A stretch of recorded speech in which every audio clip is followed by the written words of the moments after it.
Oh man, I stabbed my finger. Now I got DNA on it.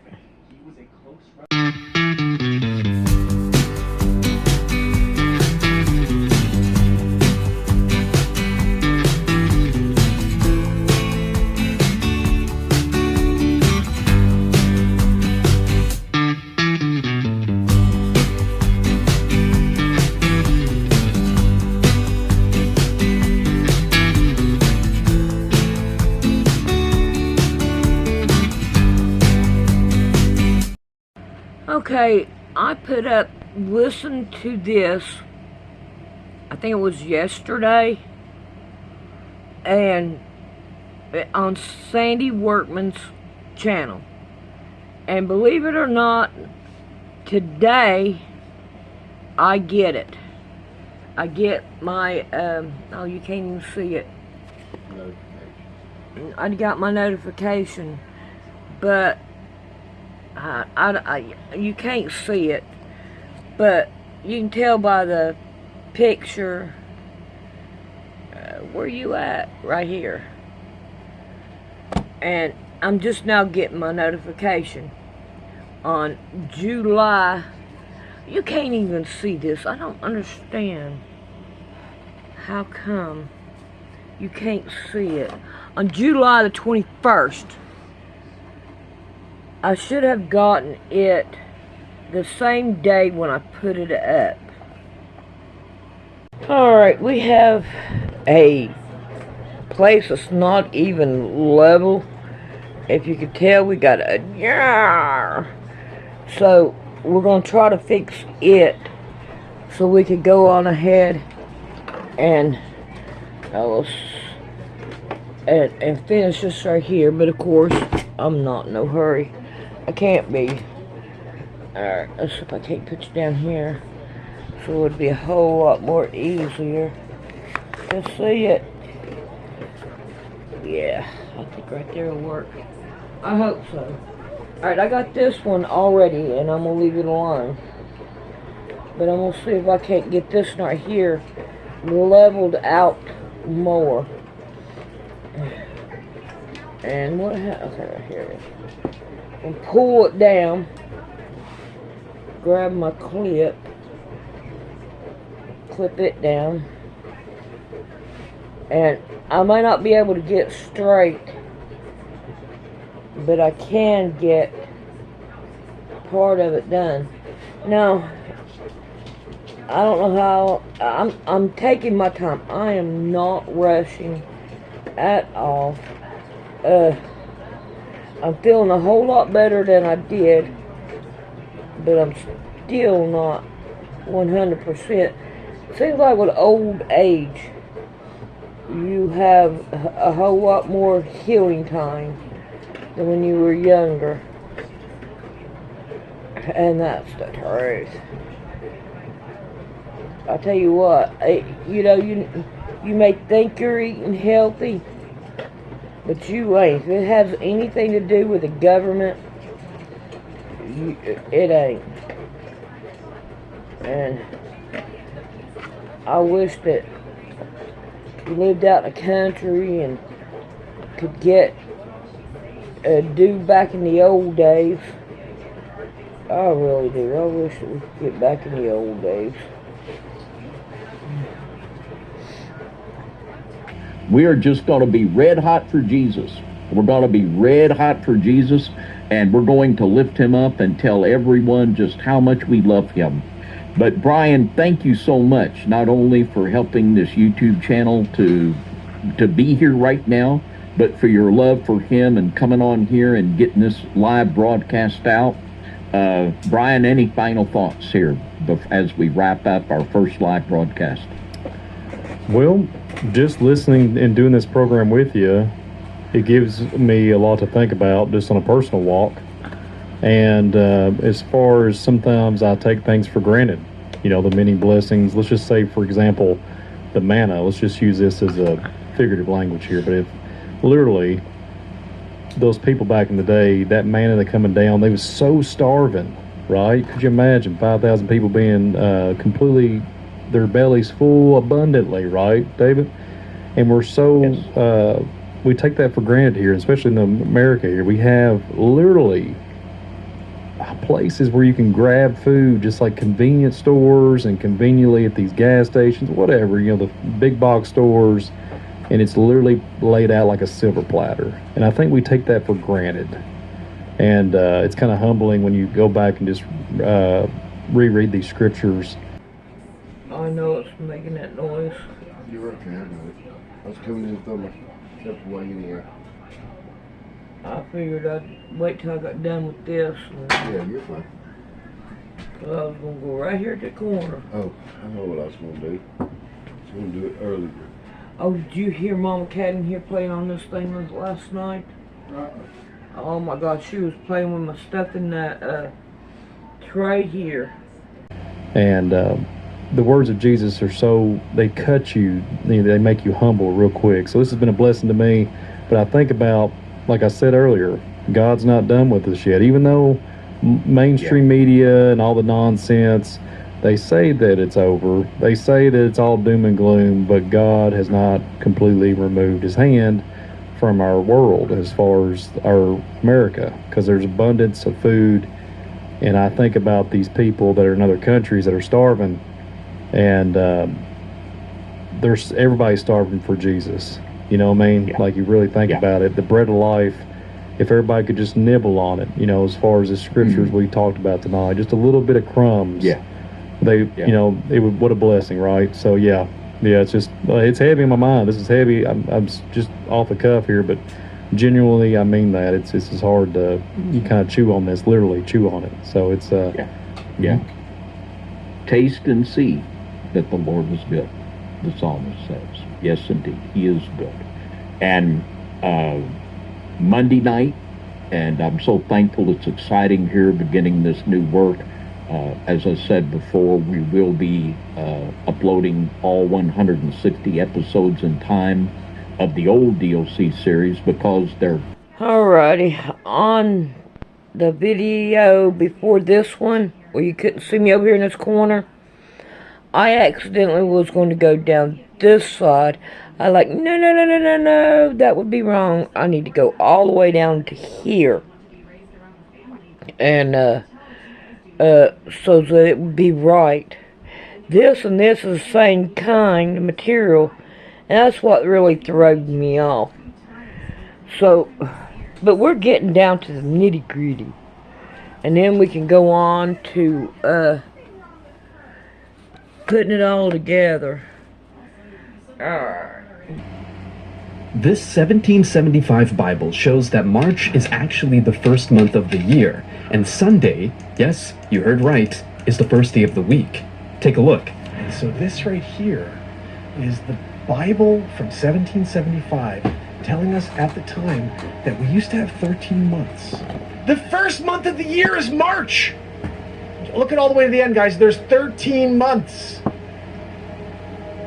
13 months! First day of the week, Sunday. Second day, Monday. Look at that. Seventh day or Sabbath, Saturday. This is the proof right here. I've always been a curious soul, but not in the way you'd expect from scholars or historians. My explorations take place from the comfort of my own home, often late into the night, guided by the soft glow of my laptop screen. This is how I ended up watching a video by Mark Pyers on his channel, Mark Inspires. What I discovered there sent me straight down a rabbit hole. Mark presented an old Bible from 1775, and it wasn't the antiquity of the book that caught my attention, it was the content. According to this Bible, the first month of the year is March, and each week begins on a Sunday. I paused the video. Sunday as the first day? March as the first month? That's not what any calendar I've ever hung on my wall has shown. The curiosity in me sparked. I wondered, if what I was looking at was true, why did everything change? Who decided to flip the script and shift the months around? And why does it feel like we might be out of step with the rhythm that was once so ingrained in our culture that it was worth printing in the good book itself? It was like finding a piece in a puzzle that I didn't know was missing. The more I thought about it, the more questions arose. What if the holidays we celebrate, the ones we've been told were based on ancient traditions, were actually aligned with a different rhythm, one dictated by this forgotten calendar. Alright, let's see if I can show you this. If Mama Cat will let me, we've got another bubble that has the frown. So what I want to do is take these pins out. Mama Cat is wanting my attention. Alright, I'm going to bring this one down to here. Mama Cat, you got it bad, I'm telling you. So I can't pull this one down. And we are about done with this, Mama Cat. Am I supposed to stop and play with you? It looks like it. You need to move, Mama Cat. You ain't gonna let me do it, are you? Play in my box again over there. So that we can continue to work on this quilt. I want to try to get it done at one point in my life. Take Christmas, for instance, often said to be a rebranding of pagan festivities. If we were following this old system, where would that leave December 25th? Would it hold the same meaning if it didn't coincide with the winter solstice as neatly as it does now? Could this alternative arrangement of time affect not just holidays, but our everyday lives? I'm not an academic with a wall of degrees, but that night, I felt a responsibility to learn more. There was a sense that by understanding the past, by peeling back the layers of changes and adaptations, I might find something essential. Something about how we connect with the universe, with each other, and how we find our place within the cycles that govern our existence. And so, I began a journey, one not through dusty library shelves or ancient ruins, but through the digital realm of information, armed with a newfound determination. I was ready to see where this old Bible's tale would lead me and what it might reveal about the world we think we know so well. Well, I've been looking at this, and I'm like, you know, I need to put one on this other side here to help this right here go flatter.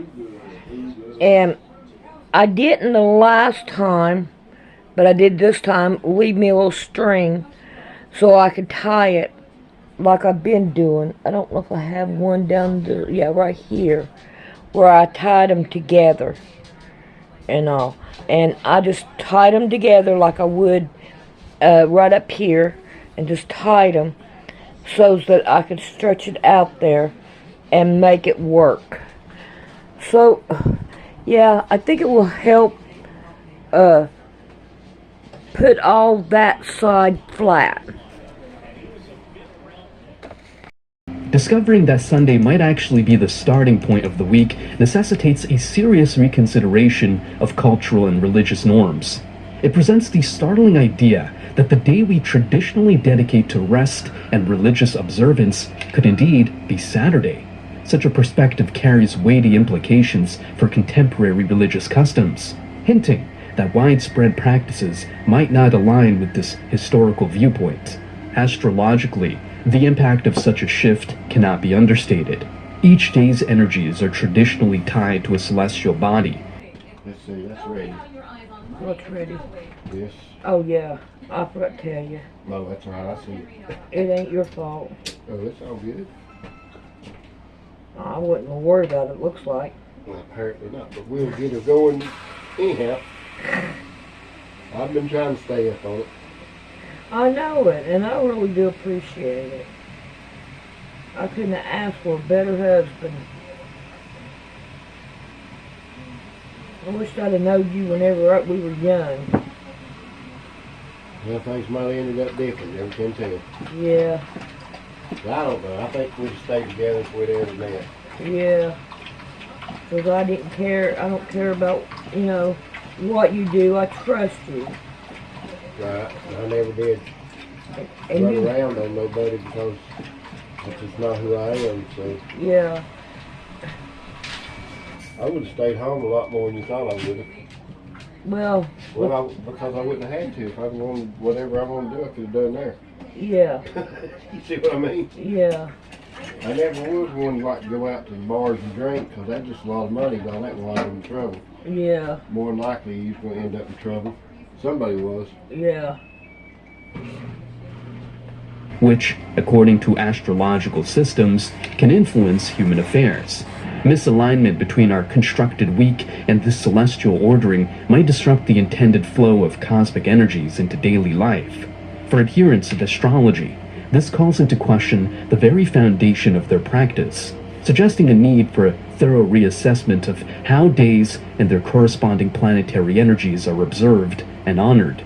This raises the fundamental question: who was it that altered the configuration of our week, thereby altering the fabric of our lives? The catalyst for such a change is not immediately evident. It may have been an incremental process influenced by the shifts in religious and secular authorities over the millennia, or it might have been an intentional move to distance contemporary practice from ancient traditions. One of the things Constantine did was because he wanted the pagans to worship God, Jehovah, was he moved the day of worship to the day of the sun, which is why we now worship on Sunday. Because Sunday became a pagan day. One thing is clear. There seems to be a deliberate discrepancy between our current temporal structure and that of historical records, though the motivations behind this are still veiled in mystery. The departure from the calendrical structure as outlined in the 1775 Bible. Alright, I'm down here at the end of this one, and I'm starting another one. So, yeah, wouldn't you know, it wouldn't go through. Alright, let's get down here to the end. Alright, now, all I'm doing is just tying it. Oh, come on, don't do that. I know I got one edge that's longer than the other, but it's better this way. Alright. Now, we can take and pull. Wouldn't you know? Why did you do that? Oh, I must not have had it tight enough. Oh well. Let's see what we can do. Dadgummit. I've done all the other ones this way. I don't know what I've done.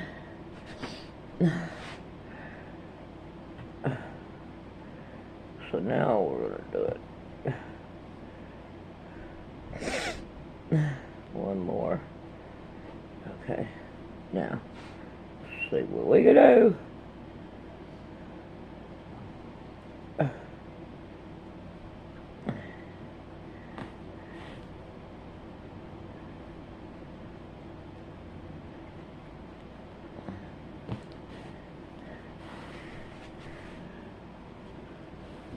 Try it again.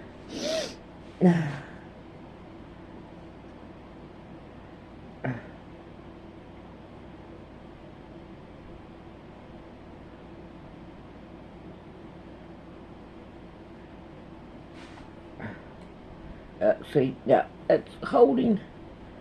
There we go. I don't know what I did wrong, but I did it.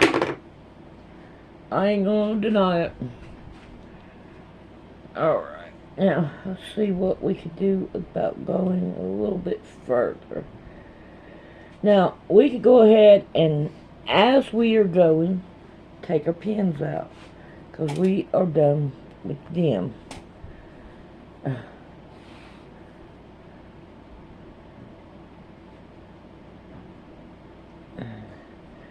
Alright. Now, go ahead and pull this right here all the way through.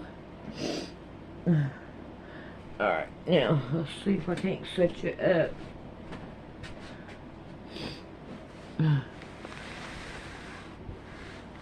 It's probably better up here at the top, so that you can see it better. Right in here, you see that it's got a frowny face So I kind of want to see what I can do about leveling it all out.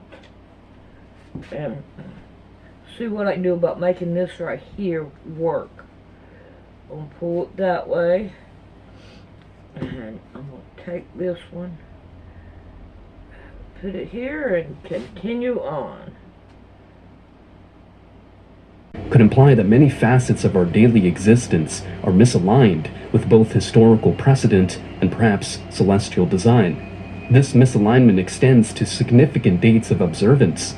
The timing of festivities such as Christmas and Easter, for instance, might not truly reflect their original intent or season.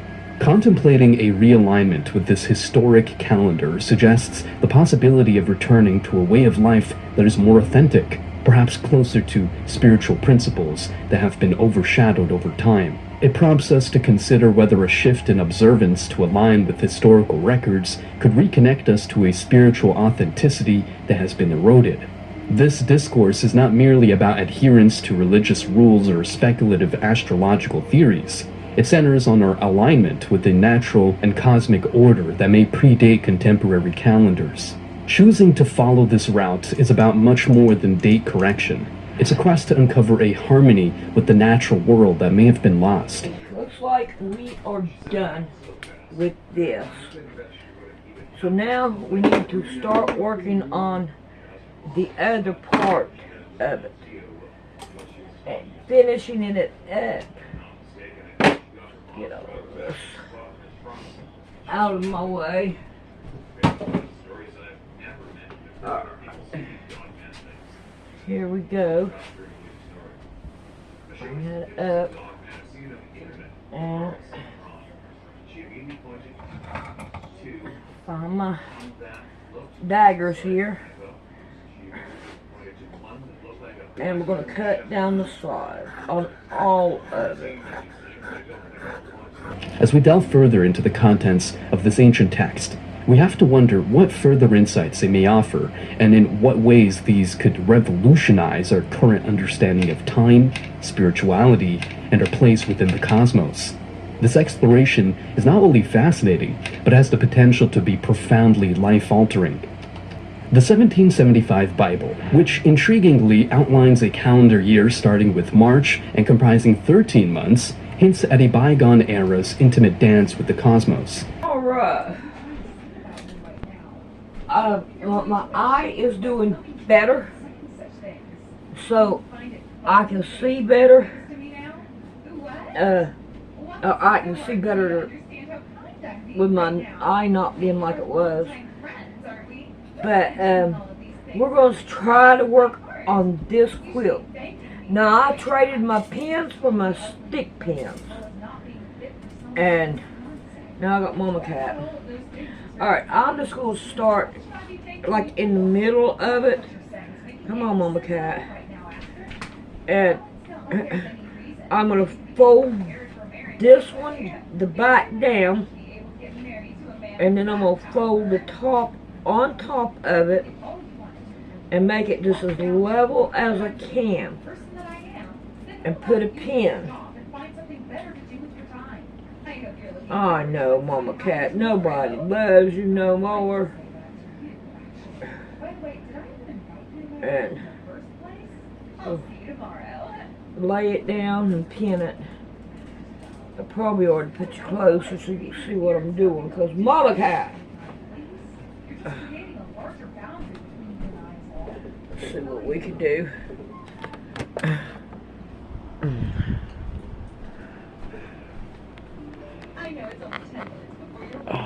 Okay.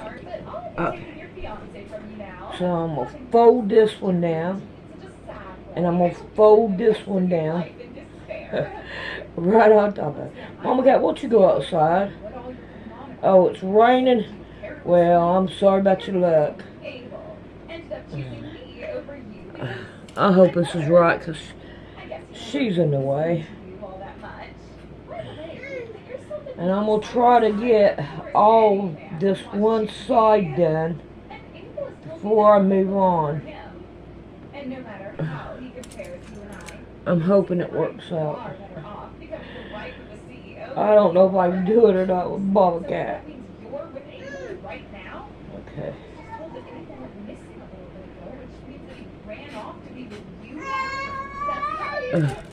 Ouch, that pen did not feel good in my finger.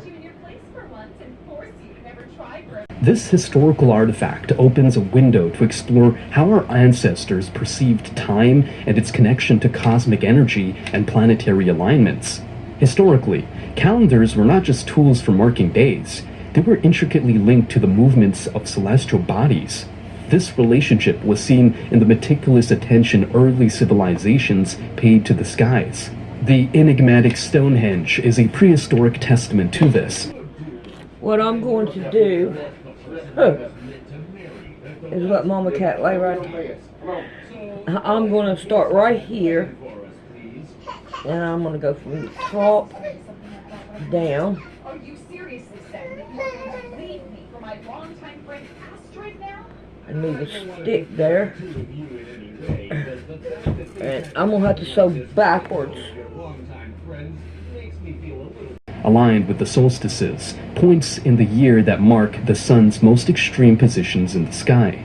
In the context of the 1775 Bible, the shifted calendar may point to a forgotten alignment with natural cycles. If March marked the new year, it coincided with the vernal equinox, a time of balance when day and night are of equal length, symbolizing renewal and rebirth in many cultures. This could suggest a time when people were more in tune with the rhythms of nature, aligning their lives with the equinoxes and solstices which were critical to agricultural societies. The choice of a 13-month calendar could also reflect a closer alignment with lunar cycles. Traditional lunar calendars, used by cultures like the Hebrews, based their months on the moon's phases, resulting in a year of 12 or 13 months to maintain synchronicity with the solar year. This system is rooted in the observable energy shifts that accompany the transition from one lunar phase to another, which ancient peoples believed influenced agricultural and human cycles. Furthermore, planetary alignments have long been observed and respected. The 7-day week is an enduring legacy of such celestial considerations, with each day corresponding to one of the 7 classical planets known to the ancients. The 1775 Bible's depiction of Sunday as the week's first day underscores this connection, resonating with the sun's position of primacy in our solar system. The study of the calendar in the 1775 Bible might reveal more than a mere historical curiosity. Alrighty, it looks like Mama Cat has decided she wanted to cut into my string. So, I'm going to just go right up through it. Then I'm going to tie it.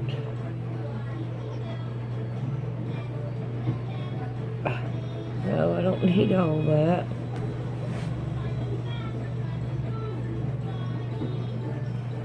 There we go. Now, let's see if we can't cut this off.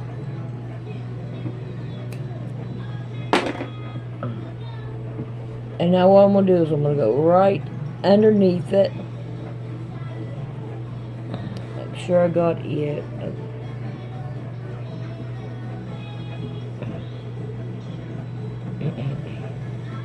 And then continue on with it. This Mama Cat wanted to be that way. Duh. Alright. Let's see, that one's not doing it. Oh, come on, let's not do this. I'm trying to get you to even. There we go. Now maybe that'll work.